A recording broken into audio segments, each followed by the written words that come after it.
ಯಾರನ್ನ ಬೇಕಂತ ದೂರ ಇಟ್ಟಿಲ್ಲ, ಎಲ್ಲರನ್ನೂ ಕೂಡ ಹೋರಾಟವನ್ನು ಮಾಡುವ ತೀರ್ಮಾನವನ್ನು ನಾವು ತೆಗೆದುಕೊಂಡಿದ್ದೇವೆ. ನಮ್ಮ ರಾಷ್ಟ್ರೀಯ ಅಧ್ಯಕ್ಷರು ಸಂಬಂಧಿಸಿದವ್ರಿಗೆ ಏನು ಹೇಳಬೇಕಂತ ಹೇಳಿದ್ದಾರೆ. ಇಫೆಕ್ಟಿವ್ ಆಗಿದ್ದಕ್ಕೆ ಅವರು ಸ್ಟೇಟ್ಮೆಂಟಿಗೆ ರಿಯಾಕ್ಟ್ ಮಾಡ್ತಾ ಇರೋದು ಮತ್ತು ಎಷ್ಟು ಅಸಂಬದ್ಧವಾಗಿ ದುರಂಕಾರದಿಂದ ಮಾತನಾಡ್ತಾ ಇರಲಿಕ್ಕೆ ಹೋರಾಟ ಇಫೆಕ್ಟಿವ್ ಆಗಿದ್ದಕ್ಕೆ ಕಾರಣ. ಇಲ್ಲಿ ಎಲ್ಲ ಕಡೆ ಹೋದ್ರೆ ಬಿಜೆಪಿಯವರು ಮತ್ತೆ ಬಿಜೆಪಿ ಒಲವಿರುವವರು ಒಂದೇ ಅಂದ್ರೆ ಈ ಕರ್ನಾಟಕದ ಬಿಜೆಪಿಯವರು ಸರಿಲ್ಲ ಮಾರ್ರೆ. ಸೆಂಟ್ರಲ್ ನೋಡಿ ಹೇಗೆ ಒಗ್ಗಟ್ಟಿದೆ, ಇಲ್ಲೆಲ್ಲ ಕಚ್ಚಾಟ ಬರ್ತಾ ಇದ್ದಾರೆ, ಮತ್ತೆ ಯಾವುದು ಕರೆಕ್ಟ್ ಫಾಲೋ ಅಪ್ ಮಾಡೋದಿಲ್ಲ, ಆಡಳಿತ ಕೊಡುವುದಿಲ್ಲ. ಸರ್ವೇ ಸಾಧಾರಣದ ಅಭಿಪ್ರಾಯ. ನೀವು ರಾಜ್ಯಕ್ಕೆ ಸೇರಿಸ್ಕೊಳ್ತಾರೆ, ನಿಮ್ಮ ಕೇಂದ್ರಕ್ಕೆ ಸೇರಿಸ್ಕೊಳ್ತಾರೆ. ನಾನು ಕರ್ನಾಟಕ ರಾಜ್ಯವನ್ನು ಕೇಂದ್ರದಲ್ಲಿ ಪ್ರತಿನಿಧಿಸ್ತಾರೆ ಅವರು. ರಾಜ್ಯಾಧ್ಯಕ್ಷರ ವಿಚಾರದಲ್ಲಿ ಚರ್ಚೆಗಳಾಗ್ತಾ ಇದೆ. ಶೋಭಾ ಕರಂದ್ಲಾಜೆ ಅವರ ಹೆಸರು ಬರ್ತಾ ಉಂಟು, ಬಸವರಾಜ ಬೊಮ್ಮಾಯಿ ಅವರ ಹೆಸರು ಬರ್ತಾ ಉಂಟು. ಏನು ಬದಲಾವಣೆ ಆಗ್ತದಾ? ಇಲ್ಲ, ಬದಲಾವಣೆ ಆಗ್ತದೆ ಅಂತ ನಾನು ಹೇಳ್ತಾ ಇಲ್ಲ. ಆದರೆ ಇಡೀ ದೇಶಾದ್ಯಂತ, mark my words very carefully, ಇಲ್ಲ ಅಂದ್ರೆ ಪ್ರಹ್ಲಾದ್ ಜೋಶಿ ಅವರು ಏನೋ ಹೇಳಿದ್ರು ಅಂತ ನೀವು ಮತ್ತೆ ಅನಂತರ ಬ್ರೇಕಿಂಗ್ ನ್ಯೂಸ್ ಅಂತ ಹಾಕ್ತೀರಿ. ಇದರಲ್ಲಿ ಇರುವಂಥದ್ದು ಇಡೀ ದೇಶಾದ್ಯಂತ ಇವತ್ತು ನಮ್ಮ ಬೂತ್ ಅಧ್ಯಕ್ಷರು, ಅದಾದ ನಂತರ ಮಂಡಲ ಅಧ್ಯಕ್ಷರು, ಜಿಲ್ಲಾ ಅಧ್ಯಕ್ಷರ ನಂತರ ರಾಜ್ಯಾಧ್ಯಕ್ಷರು, ರಾಜ್ಯಾಧ್ಯಕ್ಷರ ನಂತರ ರಾಷ್ಟ್ರೀಯ ಅಧ್ಯಕ್ಷರು, ಈ ಎಲ್ಲ ಚುನಾವಣೆಗಳು ನಡೀತಾವೆ.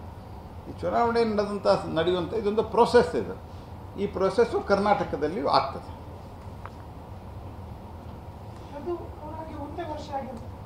ಪ್ರೊಸೆಸ್ ಆಗ್ತದೆ. ಪ್ರೊಸೆಸ್ ಆದಮೇಲೆ ಅವ್ರು ವಾಪಸ್ ಬರಲ್ಲ ಅಂತ ಹೇಳಿಲ್ಲಲ್ಲ. ಅವರ ಒಂದೇ ವರ್ಷ ಆಗಿದೆ ಅಂತಂದ್ರೆ ಅವರನ್ನು ಬದಲಾವಣೆ ಮಾಡಬೇಕೆನ್ನುವಂಥದ್ದು ಬಹಳ ದೊಡ್ಡ ಮಟ್ಟದಲ್ಲಿ ಬಂತು ನಿಮ್ಮ ಪಕ್ಷದ ಮುಖಂಡರಿಗೆ. ಅದಕ್ಕೆ ಸಂಬಂಧಿಸಿದಂತೆ ಯಾರನ್ನ ಇಲ್ಲಿ ಇನ್ಚಾರ್ಜ್ ಅಂತ ಹಾಕ್ತಾರೆ ಅವರೆಲ್ಲರ ಜೊತೆಗೆ ಚರ್ಚೆ ಮಾಡ್ತಾರೆ. ಚರ್ಚೆ ಮಾಡಿದ ನಂತರ ನಾವು ಏನು ಈಗ ಇದಿದೆ ಪ್ರೊಸೆಸ್. ಈ ಪ್ರೊಸೆಸ್ ಅಂದರೆ ಮತ್ತೊಮ್ಮೆ ಆಯ್ಕೆ ಆಗುವುದೇ ಪ್ರೊಸೆಸ್.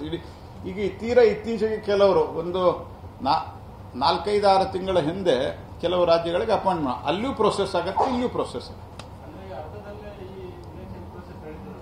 ಅರ್ಧದಲ್ಲಿ ಅಲ್ಲ, that was A appointment at that time because ಅದು ಇನ್ನೆವಿಟೇಬಲ್ ಇತ್ತು ಅಪಾಯಿಂಟ್ಮೆಂಟು. ಈಗ ಭಾರತದ ಒಂದು ಪ್ರಜಾಪ್ರಭುತ್ವದ ವ್ಯವಸ್ಥೆಯಲ್ಲಿ ಯಾವುದೇ ಪೊಲಿಟಿಕಲ್ ಪಾರ್ಟಿಗೂ ಸಹಿತ ಈ ಮೆಂಬರ್ಶಿಪ್ಪದ ನಂತರ ಚುನಾವಣೆ, ಎಲ್ಲ ಹಂತದಲ್ಲಿ ಚುನಾವಣೆ, ಇದು ಮ್ಯಾಂಡೇಟರಿ. ನಾವು ಆಕ್ಚುಯಲ್ ಮಾಡ್ತೀವಿ. ಕಾಂಗ್ರೆಸ್ನವರು ಮತ್ತು ಇತರ ಪಾರ್ಟಿಯವರು ಕಾಗದದಲ್ಲಿ ಮಾಡ್ತಾರೆ. ಅವ್ರದ್ದು ನಿಮ್ಗೆ ಗೊತ್ತಾಗಲ್ಲ. ನಮ್ದು ಗೊತ್ತಾಗಲಿಕ್ಕೆ ಕಾರಣ ಅಂದ್ರೆ ಈ ಪ್ರೊಸೆಸ್ ನಾವು ಬಹಳ ದೊಡ್ಡ ಪ್ರಮಾಣದಲ್ಲಿ ಮತ್ತು ಅಷ್ಟೇ ಪಾರದರ್ಶಕವಾಗಿ ವ್ಯವಸ್ಥಿತವಾಗಿ ನಾವು ಮಾಡ್ತೀವಿ. ಇವತ್ತು ಎಲ್ಲಾ ಬೂತ್ಗಳಲ್ಲಿ, ಇನ್ಕ್ಲೂಡಿಂಗ್ ಕರ್ನಾಟಕ, ಎಲ್ಲಾ ಬೂತ್ಗಳಲ್ಲಿ ನಮ್ಮ ಬೂತ್ ಅಧ್ಯಕ್ಷರ ಚುನಾವಣೆ ಆಗಿದೆ. ಈಗ ಮಂಡಲ ಅಧ್ಯಕ್ಷರ ಚುನಾವಣೆ ನಡೀತಾ ಇದೆ. ಮತ್ತು ಪ್ರತಿಯೊಬ್ಬರನ್ನೂ ಸಹಿತ ಕೇಂದ್ರದ ಪ್ರಮುಖ ಮಂತ್ರಿಗಳು, ನಾಯಕರನ್ನ ಎಲ್ಲರನ್ನೂ ಬೇರೆ ಬೇರೆ ರಾಜ್ಯಕ್ಕೆ ಅಲ್ಲಿನ ರಾಜ್ಯಾಧ್ಯಕ್ಷರ ಚುನಾವಣೆಗೆ ಇನ್ಚಾರ್ಜ್ ಅಂತ ಹಾಕಿ ಕಳಿಸಿದ್ದಾರೆ.